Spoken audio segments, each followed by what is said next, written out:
अस्सलाम वालेकुम। आज के प्रोग्राम में हम पार्लियामेंट से सदर के खिताब और कंटोनमेंट बोर्ड के इंतखाबात के नताइज उसके ऊपर बात करेंगे। लेकिन जर्नलिस्ट का प्रोटेस्ट जारी है पार्लियामेंट के इजलास के बाहर, और जर्नलिस्ट को प्रोटेस्ट इसलिए करना पड़ रहा है कि हुकूमत एक ऐसा कानून लाने की कोशिश कर रही है जिसका नाम दिया गया है पाकिस्तान मीडिया डेवलपमेंट अथॉरिटी। अब मीडिया डेवलपमेंट के नाम के ऊपर असल में तो मीडिया का गला दबाने की कोशिश है कि इतने भारी जुर्माने रखें और हाई कोर्ट की जुरिस्डिक्शन ही ख़त्म करके कुछ ऐसा कर दें कि ये डर के मारे कोई ख़बर रिपोर्ट करनी बंद ही कर दें। ऊंची सांस ले ना, कोई ये ना बताए कि कहाँ क्या ख़राबी है, इकॉनमी क्यों बैठ गई, मिस मैनेजमेंट की वजह से क्या नुकसानात हुए।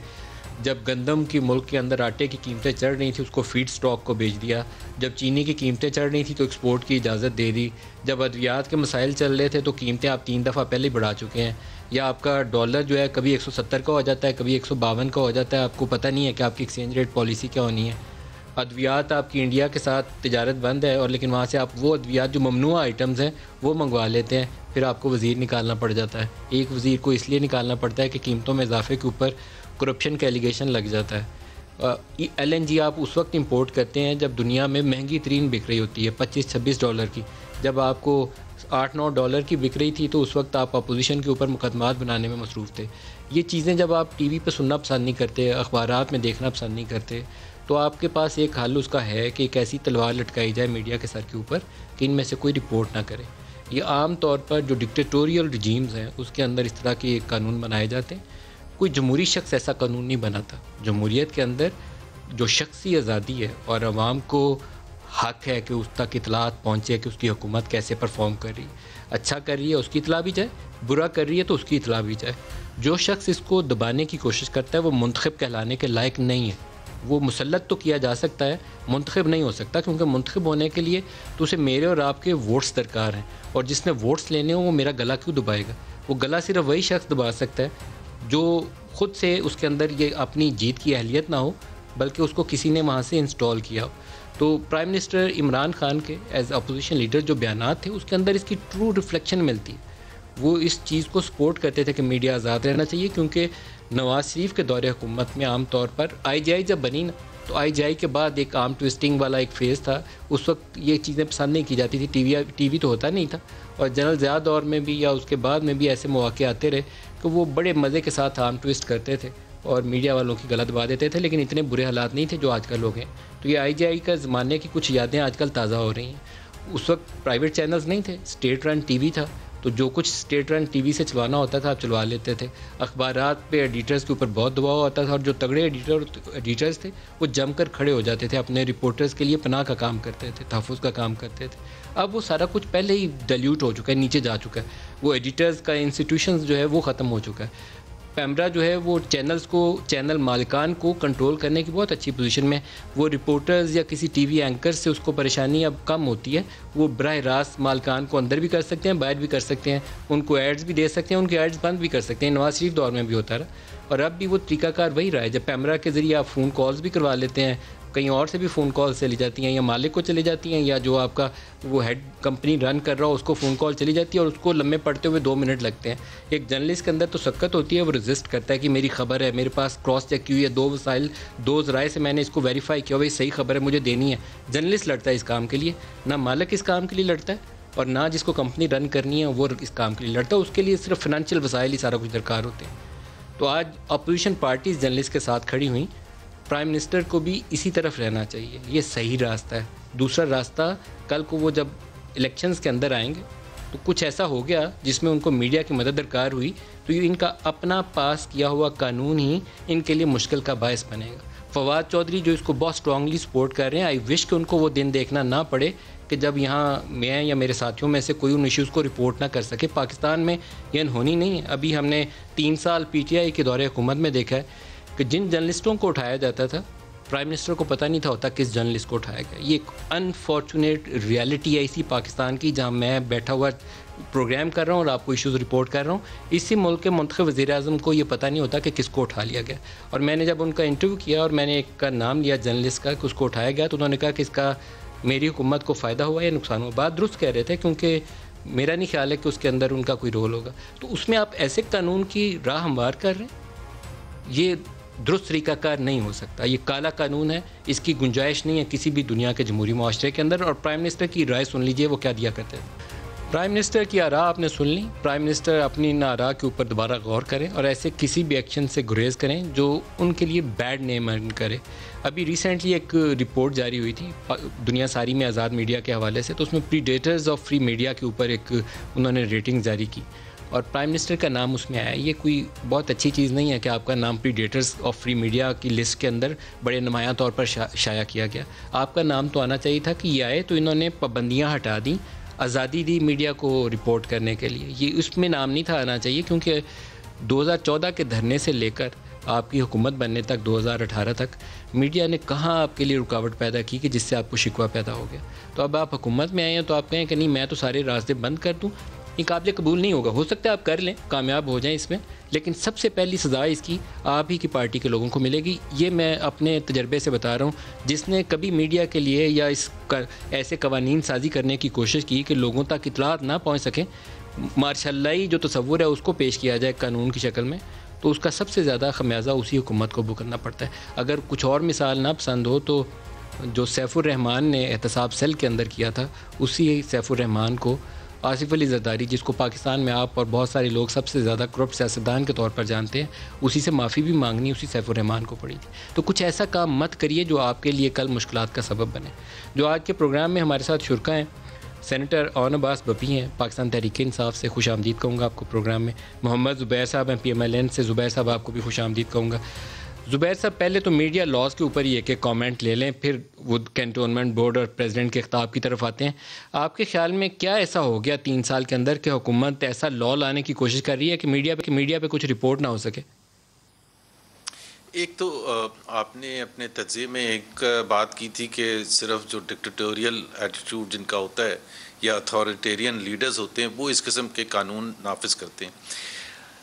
नदीम, मुझे आपसे पर्सनली और ओवरऑल मीडिया से एक गिला है। जब इमरान खान की मूवमेंट चल रही थी और उनको बड़ी ज़बरदस्त पज़ीराई मिल रही थी, किसी ने भी, क्योंकि इतनी बड़ी एक पॉलिटिकल पार्टी इमर्ज होकर आ रही थी, उसके लीडर को थोड़ा सा तो उसका इनसाइड व्यू स्टडी करने की ज़रूरत थी। जिसने भी इमरान खान, क्योंकि इमरान खान कोई नए तो नहीं आए थे पॉलिटिक्स में, अब वो क्रिकेट में जब थे कप्तान थे, तो उनसे ज़्यादा अथॉरिटेरियन कप्तान कोई आज तक नहीं रहा, क्योंकि उस वक़्त ना सिलेक्शन कमेटी माने रखती थी। अगर ऐसी कोई खिलाड़ी को सिलेक्ट किया जाता था या नहीं किया जाता था जो इमरान की मर्ज़ी के बगैर हो, तो सिलेक्शन कमेटी को रिज़ाइन करना पड़ता था। मतलब ही would force the selectors to resign. और थ्रू आउट उनका जो वो था कप्तानी का दौर, तो उसमें उनका माइंडसेट एक बड़ा वाज़े तौर पर सामने आया था कि जिसमें वो जो सेपरेशन ऑफ पावर्स का कॉन्सेप्ट होता है ना, कि जिसमें अथॉरिटेरियन रूलर कौन होता है, वो समझता है कि सब पावर्स मेरे पास हैं, वर्सेस अ डेमोक्रेटिक लीडर जिसमें ये पता होता है कि देयर इज़ पाकिस्तान में आप जमहूरियत है, एक आइन है और उसके हिसाब से सेपरेशन ऑफ पावर्स हैं, एग्जेक्टिव की अलग हैं और मीडिया की अलग हैं और जुडिशरी की अलग है। अगर आप ये समझते हैं और उनका माइंडसेट वो बार बार रिफ्लेक्ट करते हैं, जब वो कहते हैं कि चाइना में वहाँ का सिस्टम अगर होता जहाँ इलेक्शन नहीं होते, हमारी बदनसीबी ये है कि यहाँ हर 5 साल के बाद हमें इलेक्शन करवाना पड़ता है। अब ये इससे माइंडसेट रिफ्लेक्ट करता है। 5,000 लोगों को टांग दिया था। दूसरी चीज़ तो ये है कि इमरान खान, एक तो बात तय है कि जैसे उन्होंने खुद फरमाया था कि ये हुकूमत बहुत ज़्यादा करप्ट है, क्योंकि वो खुद कहते हैं ना कि ये समझ लें अगर कोई दबाने की कोशिश करे तो वो करप्ट है। और भी चीज़ें उन्होंने कही थी कि जब पैसे महंगाई होती है तो इसका मतलब करप्शन है। तो एक चीज़ तो तय है इमरान खान के बकौल कि ये हुकूमत जितनी करप्ट है, इतनी कोई करप्ट हुकूमत नहीं आई थी, क्योंकि दबाना चाहते हैं वो चीज़ों को, वो जो मेगा स्कैम्स हैं कि वो रिपोर्ट ना हो, इस वजह से ये कानून लेके आ रहे हैं। और सबसे बड़ी डिसअपॉइंटमेंट, लेट मी से, बिकॉज मैंने खुल के पब्लिक में उनकी तारीफ़ें बहुत की हैं, वो है Fawad Chaudhry. As an opposition leader मैंने पब्लिकली टीवी चैनल्स में बैठ के उनकी तारीफ़ें की कि वो ही stands out in the federal cabinet. Even जब वो साइंस एंड टेक्नोलॉजी के मिनिस्टर थे तो जिस तरह से पोजीशन लेते थे, लेकिन अनफॉर्चुनेटली वो जब से वापस गए हैं एज इंफॉर्मेशन मिनिस्टर, उन्होंने वो चीज़ें शुरू कर दी हैं जो किसी ख़ास तबके को या ख़ास इंस्टीट्यूशन को खुश करने के लिए कि वो हर चीज़ वो करेंगे, चाहे वो जितनी भी उससे उनको परेशानी हो, उनका नाम बदनाम हो। आज जो वो टेलीफोन कॉल एक ले रहे थे एक मीडिया के किसी का, जिसमें वो शो कर रहे थे कि मुझे तो पता ही नहीं कि प्रेस गैलरी में नहीं आने दिया जा रहा मीडिया वालों को। व्हाट डज इट शो कि इस किस्म का, तो मेरा ख्याल है ज़्यादा दौर में भी इंफॉर्मेशन मिनिस्टर ऐसे नहीं बिहेव करता था जैसे ये फवाद चौधरी साहब करते हैं। बप्पी साहब से भी राय ले लें। बप्पी साहब, आपकी हुकूमत को तो मीडिया फ्रेंडली रहना चाहिए था, क्योंकि आपकी हुकूमत बनने में मीडिया ने बड़ा रोल अदा किया था। 4-5 साल आप लोग सड़कों से वापस तो घर गए नहीं थे, तो जहां आप धरना देते थे, शहर बंद करने जाते थे, लॉकडाउन लाहौर, लॉकडाउन फैसलाबाद, तो मीडिया तो आपके पीछे पीछे रहता था। आप जहां तकरीर करते थे वो दिखाते थे, जहां आप हड़ताल करवाते थे वो दिखाते थे। अब मीडिया आपको बुरा क्यों लग रहा है?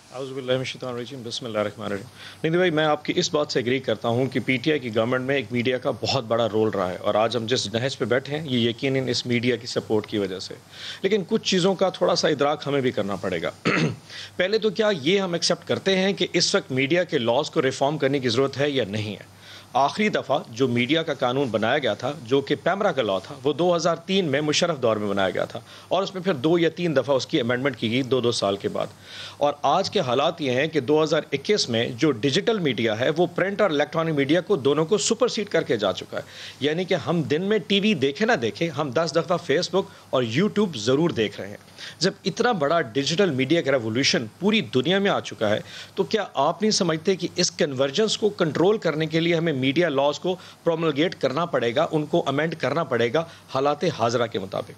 अब सवाल ये होता है, टीवी चैनल का सवाल हो रहा है ना, तो टीवी चैनल का ही जवाब देना। टीवी चैनल ने क्या शिकायत हुई आपको? मैं अर्ज करता हूं, अब इस वक्त सिर्फ टीवी चैनल्स का इशू नहीं है। इस वक्त 7 के करीब इदारे ऐसे हैं जो मीडिया को कंट्रोल करने के हवाले से हुकूमत पाकिस्तान के नीचे चल रहे हैं, और वो डिफरेंट हैं, जिसमें से एक भी डिजिटल मीडिया को कंट्रोल नहीं कर रहा। सो अगर आपके मोबाइल से व्हाट्सएप के ऊपर किसी ने या फेसबुक पर कोई ऐसी वीडियो लग गई है, आप पैमरा को दरखास्त दें तो वो कहेगा जी मेरा डिजिटल मीडिया के ऊपर कोई कंट्रोल नहीं है। आप FIA के पास दो चीजों को आपस में रिलेट ना करें सर। आप डिजिटल मीडिया पे भी बात कर लेते हैं, पहले टीवी चैनल्स की बात कर रहे हैं। मैं बता रहा हूं, अब हमने क्या किया, तो 6 महीने पहले एक कंसल्टेशन स्टार्ट किया, और उस कंसल्टेशन में फवाद चौधरी साहब और फारूक हबीब दोनों ने मुख्तलिफ जितने भी स्टेक होल्डर्स हैं उनको एक अपना ड्राफ्ट दिया। उसमें तमाम एंकर्स की मीटिंग एक मैंने भी अटेंड की, जिसमें तमाम ने क्वेश्चंस पूछे। फिर जो मुख्तलिफ इदारे हैं आपके CPNEs और जितने भी इंडिपेंडेंट APs इदारे हैं, उनकी कंसल्टेशन में फारूक हबीब लाहौर गए थे, वो अटेंड की। स्टैंडिंग कमेटी किसी हमारे मुंतखब इदारे ने या हमारी किसी इलेक्टेड बॉडी ने कोई ऐसी आपकी किसी ड्राफ्ट बॉडीज हैं जिनको ये ड्राफ्ट किसी आपके ड्राफ्ट को मंजूर नहीं किया, रिजेक्ट किया, यूनानिमसली रिजेक्ट किया। नदीम भाई अर्ज करता हूं, फिर आपने नई बॉडी खड़ी कर दी, फेक बॉडी खड़ी करके कहा कि इन्होंने ओके किया। नदीम भाई, उन्होंने उसके ऊपर जो एतराज़ात किए, मैं उसको थोड़ा सा चीदा बता देता हूं। पहला एतराज़ ये था कि जी क्या हमें टीवी के लाइसेंस दोबारा रेगुलेट कराने पड़ेंगे या दोबारा लेने के, तो वो एक मतलब उसका सवाल ऐसे नहीं बनता, क्योंकि पैमरा के साथ तो आप रूटीन में वैसे ही अपने जो लाइसेंस है रिन्यू करवा रहे हैं, वो तो वैसे प्रोसेस का ऐसा है, तो किसी टीवी चैनल को रिन्यू कराने की जरूरत नहीं। दूसरा इशू था कि जी इतना बड़ा जुर्माना क्यों किया जाएगा, तो वो जब 1 करोड़ का जुर्माना नजर आ रहा था, तो 5,000 का जुर्माना भी है। यानी कि उसकी ये नहीं है कि सबको 1 करोड़ पे लेके जाया जाएगा। आप देखें फेक न्यूज आज इतना बड़ा इशू बन चुका है कि वो पूरी हुकूमतें उसका, जब अफगान एम्बेसडर का इशू बना था, यकीन जानिए उस दिनों में इंडिया ने ANI ने ऐसी जबरदस्त किस्म की यहाँ से रिपोर्ट जनरेट की थी, जो कि हमारे अपने लोकल्स, किसी पॉलिटिकल पार्टी की बात नहीं कर रहा, हमारी अपनी यूथ ने उसको इतना प्रोपोगेट कर दिया कि एक सी हरासगी की अफवाह बन गई कि शायद अफगान एम्बेसडर की बेटी का जो इशू है वो वाकई इस्लामाबाद में हो गया। इस्लाम बड़ा ही एक अनफॉर्चुनेट सीन है बप्पी साहब, अभी आप ही जवाब दीजिएगा, माजरत के साथ आप ही जवाब दीजिएगा, लेकिन इस कदर काबिल अफसोस है कि जो EU डिसइंफो लैब ने इंडियन फेक वेबसाइट्स को आइडेंटिफाई किया, वो मेरा काम नहीं था उसको ढूंढना, आपके या आपके इदारों का काम था उसको तलाश करना।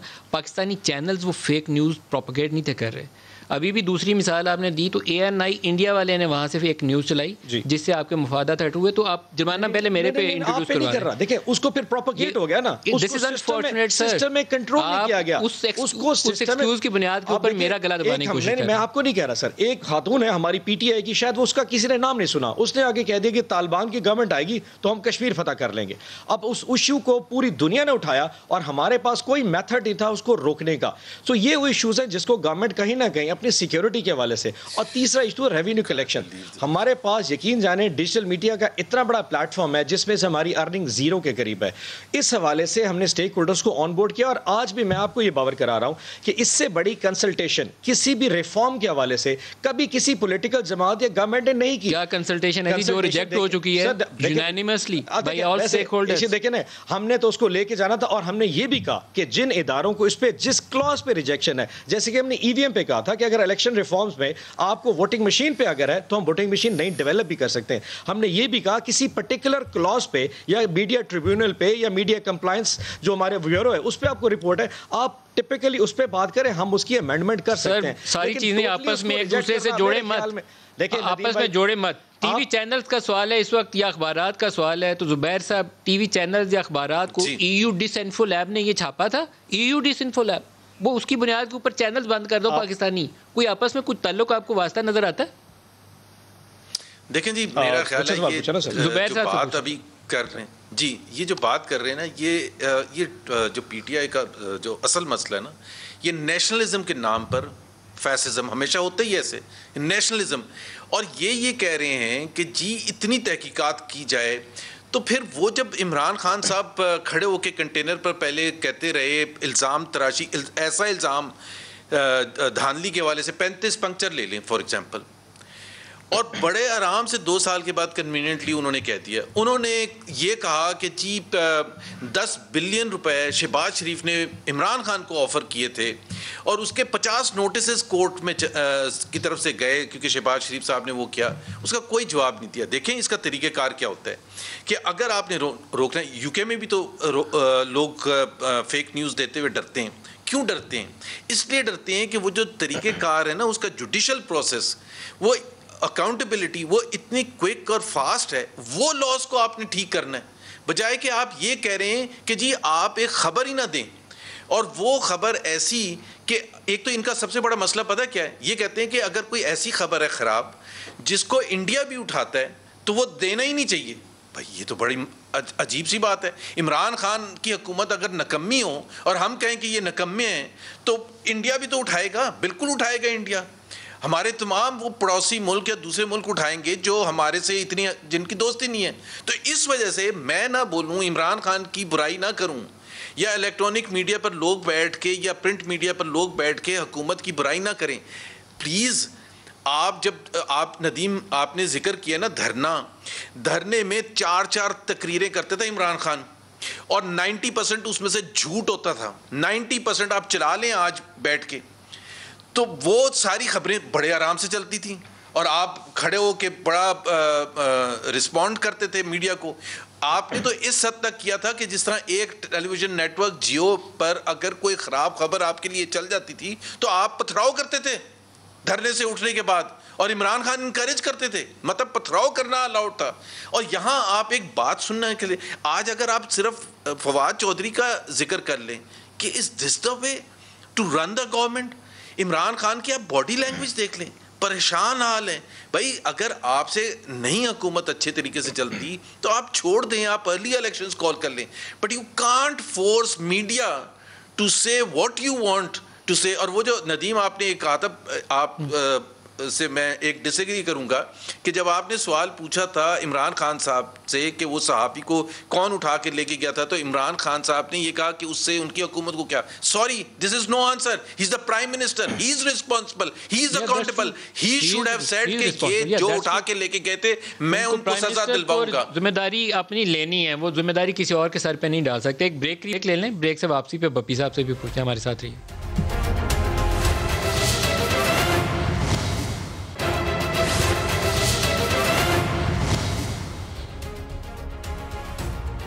प्रोग्राम में दोबारा खुश आमदीद कहते हैं। प्रेसिडेंट आरिफ अलवी का पार्लिमान से खिताब दिखाएगा जी। माली साल 2021 के दौरान पाकिस्तान की बरामदात गुज़िश्ता साल से जो 23.7 अरब से बढ़कर इस साल 25.3 अरब डॉलर तक पहुंच गई। तरसीलात ज़र 19.4 अरब डॉलर के रिकॉर्ड सतह तक पहुंच गए। पाकिस्तान स्टॉक एक्सचेंज ने माजी के तमाम रिकॉर्ड तोड़ डाले और एशिया की बेहतरीन और दुनिया की चौथी बेहतरीन कारकर्दगी का एजाज़ हासिल किया। प्रेसिडेंट साहब की स्पीच में मैं एक दो हिस्सों की तरफ अभी आता हूँ, लेकिन इकॉनमी के ऊपर जो अदाद-ओ-शुमार वो पेश कर रहे हैं, 318 बिलियन डॉलर की इकॉनमी थी जो पीटीआई को मिली थी। पीटीआई की कोशिशों से पहले साल ही वो कोई 276 बिलियन डॉलर्स पे आ गई थी, अभी तक दोबारा 318 बिलियन डॉलर पे नहीं गई। तो प्रेसिडेंट के इस खिताब को हमने लाइव दिखाया सारों ने, मैं प्रोग्राम में उनका स्टेटमेंट भी चला रहा हूँ, तो इसको मुझे क्या कहना चाहिए? मैं बताऊँ कि फेक न्यूज़ है, या प्रेसिडेंट ने कहा कि वो 25 अरब डॉलर से ज़्यादा हमारी बरामदात हो गई। ये 2012-13 में पहली दफ़ा हमने 25 अरब डॉलर की थी, फिर नून लीग के दौर में दोबारा नीचे गिरी, पीटीआई में और नीचे गिरी, अब दोबारा 25 अरब डॉलर हुई हैं। तो इसको क्या बोलूँ मैं? बाज़ चीज़ों को मतलब स्टॉक मार्केट उन्होंने बड़ी कामयाबी बताई है, इमर्जिंग स्टॉक मार्केट इंडेक्स है, अभी उन्होंने हमें उससे निकाल दिया है, हमें फ्रंटियर मार्केट्स में उन्होंने डाल दिया।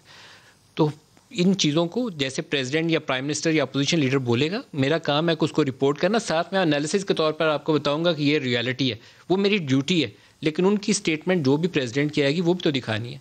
दूसरा उनका हिस्सा वो इलेक्शन रिफॉर्म्स के हवाले से, उसमें एक फंडामेंटल ट्रूथ है जिसकी तरफ वो इशारा कर रहे हैं, उम्मीद नहीं है कि उनकी हुकूमत इसको सुनेगी। वो ये है कि जब तक अपोजिशन और हुकूमत किसी इलेक्टोरल रिफॉर्म के ऊपर मुतफिक ना हो तो इंतखाबी अमल के ऊपर शकुको शुबात कभी ख़त्म आप कर ही नहीं सकते। आप जितना मर्जी ज़ोर लगा के बुलडोज़ कर लें, कोई ऐसा कानून जो है वो काबिल अमल नहीं होगा और इलेक्शन मुतनाज़ा हो जाएंगे जिसको वन साइडेडली आप उसको स्टीम रोल करके पास करवाना चाहें। तो ऑन साहब मेरे ख्याल इसी के ऊपर आपको तबसरा करना चाहिए। अभी आपने इब्तदाई कलमात में इसका तज़किरा भी किया था, तो सबसे अच्छा प्लेटफॉर्म इसी पार्लिमान है, यही फोरम है, स्टैंडिंग कमेटी से हल निकलेगा, एक दूसरे को धक्के मार के नहीं, इत्तेफाक राय से। आई एग्री जी। देखें नदीम भाई, थोड़ा सा ना फिर वही अंडरस्टैंड करने की कोशिश कि जो एक इशू जिस पे आप और ऑनरेबल कुली ज़ुबैर साहब डिस्कस कर रहे हैं, उस इशू के ऊपर थोड़ी सी ना चहमगोइयाँ थोड़ा ज़्यादा हो गई हैं फेक न्यूज़ के हवाले से, और वो भी वैसे ज़्यादातर तो इशूज़ इनसे रिलेट करते हैं। आप देखें कि कश्मीर में मरीम नवाज शरीफ साहिबा जब इल्ज़ाम लगाती थी कि हम सूबा बनाने जा रहे हैं वज़ीर आज़म इमरान खान कश्मीर को, उस हवाले से मीडिया आज़ाद था, ऑल्दो हमारी जग हसाई हुई इंटरनेशनली हुई। या हमदुल्ला मोहिब से जब नवाज शरीफ साहब लंदन में मिले थे तो उनकी स्टेटमेंट आपको याद है कि पाकिस्तान को अपने जो है ना, फेक न्यूज़ से क्या ताल्लुक है सर? फेक न्यूज़ नहीं, मैं जनरली कह रहा हूँ कि इनको बहुत सारी चीज़ों को मेरे साथ जोड़े नहीं, मैं मानने पे तैयार नहीं। मैं ज़ुबैर साहब को जवाब दे रहा हूँ कि वो जो फरमा रहे कि इमरान खान साहब ये कहते रह गए, तो इनकी लीडरशिप ने जो गुफ्तगू की है वो भी जग हसाई में गई है। देखिए बात सुने, एक फेक न्यूज़ का इशू है, हमने कहीं पे ये डिस्कस नहीं किया कि इस मीडिया बिल में हमने लेबर वेज बोर्ड की भी बात की है, हमने लेबर की मिनिमम सैलरीज की भी बात की है, हमने जबरी जो बरतरफी हुई उसकी भी बात की है, जिन लोगों को निकाला गया जिनकी तनख्वाहें 8 महीने उनकी भी बात की है, हमने मीडिया ट्राइब्यूनल की भी बात की है, हमने डिजिटल मीडिया से जो गवर्नमेंट ऑफ पाकिस्तान को रेवेन्यू जनरेट होना है हमने उसकी भी बात की है। लेकिन एक इशू को जहां रोका गया हम उसके लिए भी, और ये भी, और नदीम भाई आपके शो में कह रहा हूं, अभी तक मुशावरत जारी है, जब तक तमाम स्टेक होल्डर्स इस पे मुशावरत मुकम्मल नहीं कर सकते हम इस बिल को बुलडोज नहीं करेंगे। और अगर ये होता तो ये जून में बजट सेशन में निकल जाता। हम चाहते हैं क्योंकि आज ये बिल यकीनन, and I agree to this thing, कि आज हमारे पास है, दुनिया में हुकूमतें तब्दील होती रहती हैं, अगर आने वाले वक्तों में कोई और हुकूमत, हम समझते हैं कि हमारे खिलाफ ये साथ सकता है, लेकिन अगर आप इस वजह से रिफॉर्म्स नहीं करेंगे कि उसमें कोई एक शेख किसी के खिलाफ जा रही है, आई थिंक ये इस मुल्क के साथ इन आप इलेक्टोरल रिफॉर्म का तज़किरा कर रहे हैं या मैं इस वक्त आपसे मीडिया रिफॉर्म की बात कर रहा हूं? मैं मीडिया रिफॉर्म्स की, देखिए हम तो इस वक्त आप तो मीडिया की रिफॉर्म की कोशिश नहीं कर रहे सर, माजरत के साथ आप मीडिया को सिर्फ गलत बनाने की कोशिश कर रहे हैं। हम मीडिया रिफॉर्म्स की बात करते हैं तो आगे आ गया, हम इलेक्ट्रॉनिक रिफॉर्म्स की बात करते हैं, उसमें बिल्कुल मैं आपको इंडिपेंडेंट ओपिनियन दे रहा हूं। मैं एक अर्ज करूं सर, आप ये तो मानते हैं रिफॉर्म की कोशिश नहीं कर रहे, आप ये तो मानते हैं कि रिफॉर्म्स की जरूरत है, आप रिफॉर्म की कोशिश नहीं कर रहे, हम यही तो कुछ देखें, इसमें दूसरा कौन सा तरीका हो सकता है कि हमने स्टेक होल्डर्स को ऑनबोर्ड कर लिया, रोक सकें कि मैं रिपोर्ट या करूं? आप रिपोर्ट करें, लेकिन आप रिपोर्ट करें, लेकिन अगर उसकी वजह से किसी के साथ, फॉर एग्जांपल उस्मान मिर्जा के जो केसेस हुए थे, अब वो मीडिया पे नहीं आए थे, कभी भी नहीं आए थे, पैमरा को एक दो दरखास्तें गई कि जी फलानी जो व्हाट्सएप से आपको वीडियो है जो टीवी पे चली, उसने कहा था कि जी हम सोशल मीडिया से आई न्यूज के ऊपर एक्शन नहीं ले सकते। ये जो कन्वर्जेंस ऑफ मीडिया है ये एक बहुत बड़ा ऑब्स्टेकल है। आप फिर गलत चीजों को जोड़ रहे हैं। देखिए आप सिर्फ फेक वहां पर आपको अगर वीडियो की एक्सेप्टेंस चाहिए, इलेक्ट्रॉनिक एविडेंस चाहिए, तो आपको क्रिमिनल सीआरपीसी के अंदर रिफॉर्म चाहिए, उसमें मेरा कोई कसूर नहीं है। यही तो अर्ज है कि जुबैर साहब, नहीं आप बहुत सारी चीजों को मिक्सअप कर रहे हैं। आप सिर्फ फेक जुबैर साहब, चौधरी साहब की मैं देखें, जिस तरह आज आपने ये सदर साहब का खिताब सुनाया था, तो अगर आप दोबारा भी सुनाएंगे तो उन्होंने कहा कि स्टॉक एक्सचेंज के तमाम रिकॉर्ड टूट गए। अब मैं आपको सिर्फ फिगर दे देता हूँ कि मई 2017 में स्टॉक मार्केट जो थी वो 53,000 इंडेक्स था, आज 47,000 है। तो आप खुद बताएं कि सदर साहब ने फेक न्यूज़ बताई है ही नहीं, और वो भी पार्लियामेंट में खड़े होकर बताई है, और वो भी इतने गर्मजोशी से बताई है।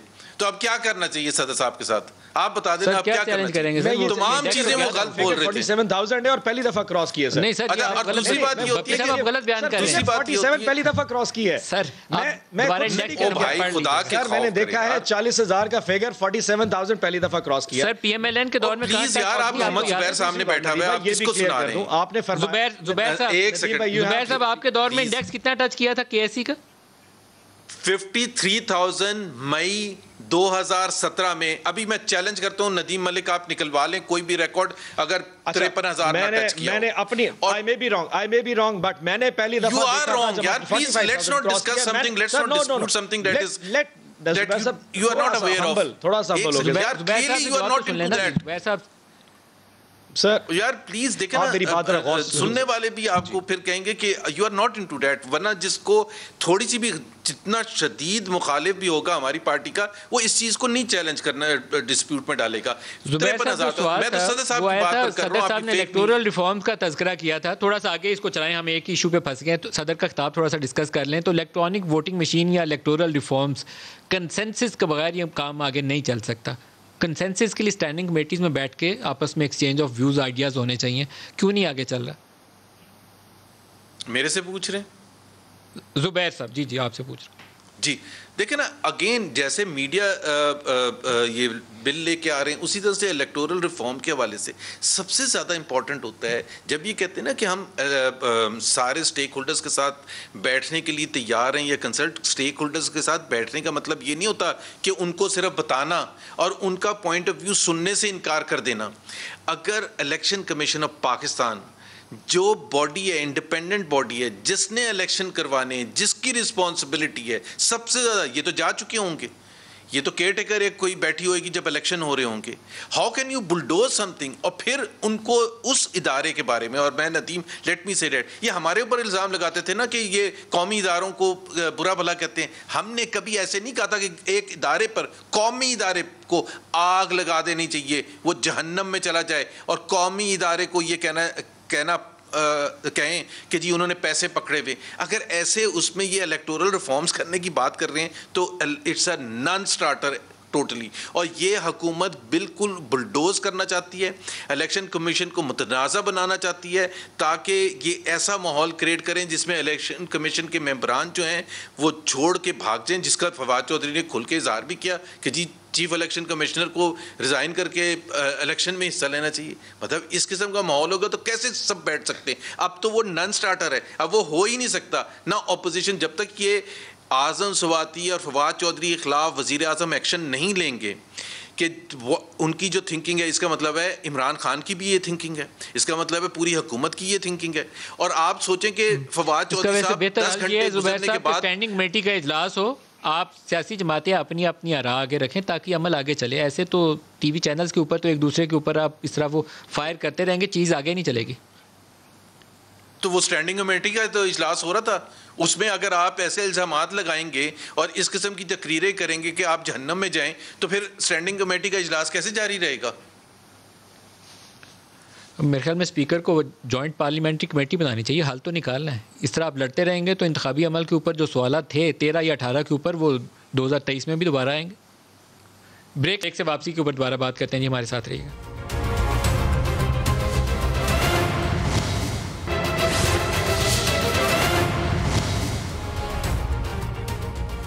प्रोग्राम में दोबारा खुशामदीद कहते हैं। जो इंतखाबी अमल है वो किसी भी पार्टी की मकबूलियत का एक अच्छा पैमाना होता है। उसके ऊपर कहीं कहीं कोई सवाल उठ जाएँ तो ठीक है, लेकिन पूरे अमल के ऊपर सवाल नहीं उठना चाहिए। इसीलिए इलेक्टोरल रिफॉर्म्स इंपॉर्टेंट होती हैं।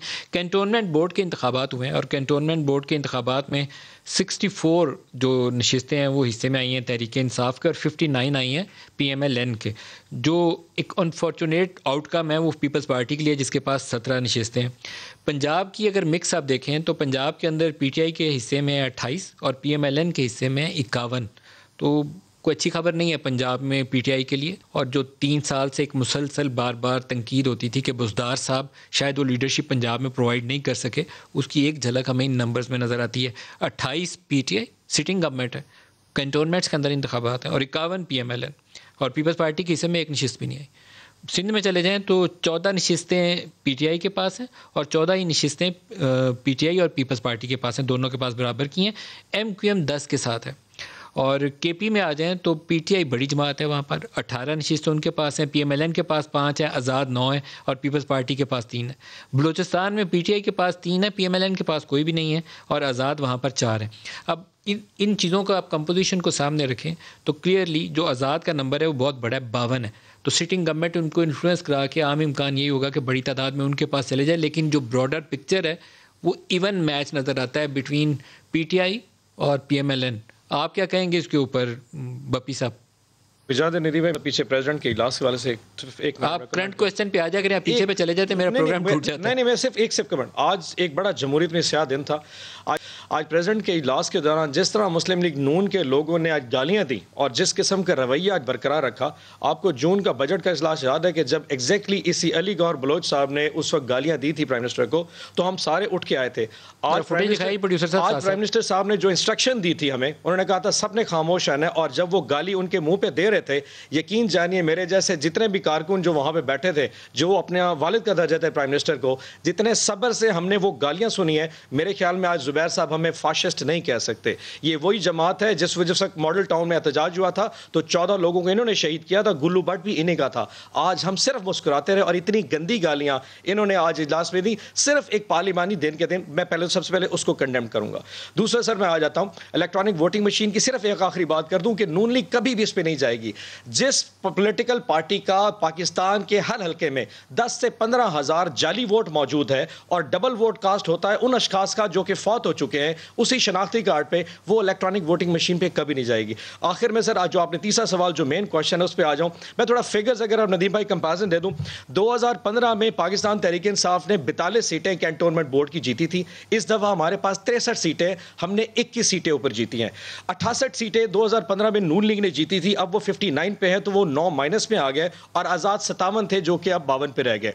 ओवरऑल कैंटोनमेंट बोर्ड जब भी इलेक्शन आप पूरे पिछले 30 साल का देख लें, यहां पे इंडिपेंडेंट्स हमेशा जीते हैं क्योंकि ये अर्बन एरियाज होते हैं और लोग नॉर्मल टिकट्स नहीं लेते, और वो कहते हैं कि जब हम जीत के जाएंगे तो जहां पे रश ज्यादा होगा उनका वो वाइस चेयरमैन हो जाता है, क्योंकि सीईओ जो होता है वो नॉर्मली चेयरमैन होता है। तो ये एक ट्रेंड होता है। अगर आपका हिस्टोरिकल बैकग्राउंड देखें तो हमने वहां पे बेहतर परफॉर्म जरूर पता नहीं बेहतर आपने कहां परफॉर्म किया जी, और शहर के अंदर आप आ रहे हैं, कराची के क्लिफ्टन वाली जगह से आप आ रहे हैं, पता नहीं परफॉर्मेंस आप कहां के आ रहे हैं, मुझे पिंडी से आप आ रहे हैं। जुबैर साहब से पूछते हैं, जुबैर साहब 216 जुबैर साहब आपका क्या राय है कैंटोनमेंट इंतखाबात के? हमारे लिए तो जी एक ये बहुत बड़ी फतह है, क्योंकि नदीम मलिक जो रोड इस्लामाबाद जाती है वो पंजाब के थ्रू जाती है, और अगर आप नशिस्तों के हवाले से देखें जो गैप है, और जो गैप वाज़े तौर पर हमेशा से हम फील भी करते रहे हैं कि 51 versus 28, because that is what is most important. हमारे लिए जो मेन शहर थे लाहौर, पिंडी, छौनी, वहाँ से अगर हम इतने बुरे तरीके से पीटीआई को हरा सकते हैं तो वो बहुत बड़ा इंडिकेटर है आने वाले दिनों का, और उसका मतलब ये है कि लोगों में शदीद एंगर है, और दूसरा उसका मतलब ये है कि जो ये एक फ़ज़ा पैदा करते रहे हैं कि छावनियों में पीएमएलएन तो बिल्कुल उड़ जाएगी, क्योंकि हम खुदा न खास्ता ऐसी कोई बातें करते हैं जिसकी वजह से एक एंगर है पीएमएलएन के अगेंस्ट फ़ौज की तरफ से या उन लोगों की तरफ से जो वहाँ कैंटोनमेंट्स में रहते हैं। तो बिल्कुल इन्होंने देख लिया, ना लाहौर में, ना वॉल्टन में, ना पिंडी में, पेशावर में आप देख लें। सो आई थिंक हमें जहाँ हम समझते हैं कि हमें इम्प्रूव करने की ज़रूरत है, बिल्कुल है, लेकिन जहाँ हम बहुत ज़्यादा सेटिस्फाइड है, मोर देन सेटिस्फाइड है, पंजाब में इंशाल्लाह ताला यही ट्रेंड अच्छा परफॉर्म नहीं कर सके, आप खारियां गुजरांवाला में अच्छा परफॉर्म नहीं कर सके, तो देयर आर एरियाज जहां आपको मार पीटी ठीक है। मैं तो कह रहा हूं ना कि जहां नहीं कर सके, but overall 51 versus 28 is a huge difference, बहुत बड़ा डिफरेंस है। और फॉर अ सिटिंग गवर्नमेंट कभी भी सिटिंग गवर्नमेंट नहीं आ रही थी।